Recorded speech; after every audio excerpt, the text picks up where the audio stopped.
Bonjour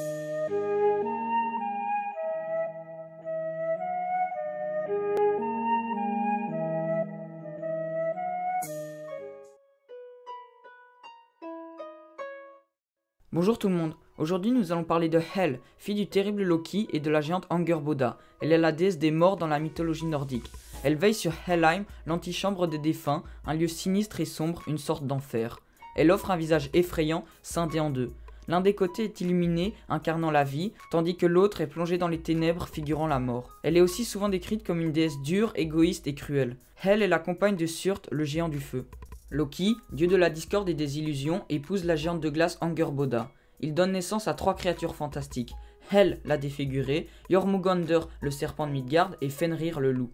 Hel vient au monde avec un aspect très étrange, ce qui la situe entre 2 univers, celui de la lumière et celui de la noirceur. Mi-humaine, mi-cadavre, l'origine de son nom signifie caché. Quand les dieux apprirent la terrible prophétie qui touchait les enfants de Loki, ils envoyèrent Hel le plus loin possible, et c'est pour cela qu'elle devint la déesse du monde des morts. C'est elle qui accueille au Helheim ceux qui meurent de maladie ou de vieillesse, et non les guerriers qui sont eux destinés au Valhalla. Pour arriver dans le monde de Hel, il faut traverser une caverne dont l'entrée est surveillée par un terrible loup qui se nomme Garm.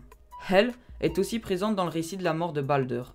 Hermod, le messager de Frigg, chevaucha Sleipnir 9 nuits à travers des vallées profondes et ténébreuses avant d'arriver au pont étincelant d'or. Modgud, la jeune fille qui gardait le pont, fut étonnée de voir un être vivant, car, jusqu'à présent, tous ceux qui passaient par là étaient des êtres blafards et dénués de conscience. Elle lui indiqua alors que Baldur était déjà dans le royaume des morts et lui montra le chemin pour rejoindre la halle de Hel.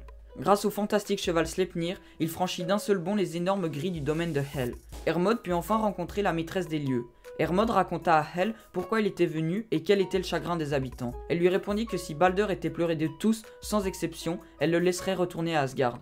Au final, malgré l'acharnement des dieux, à cause d'une géante qui était en fait Loki déguisée, avait refusé de pleurer sa mort. Donc, les termes de l'offre n'avaient pas été respectés et celle-ci garda alors Baldur avec elle.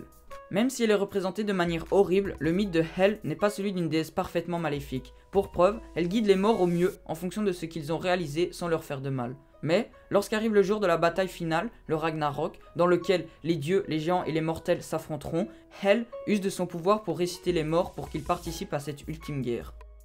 Alors voilà, c'est tout pour la vidéo d'aujourd'hui, merci à tous de l'avoir visionné, j'espère qu'elle vous aura plu et n'hésitez pas à mettre un pouce bleu. Sur ce, merci à tous de suivre la chaîne et on se revoit bientôt pour la suite.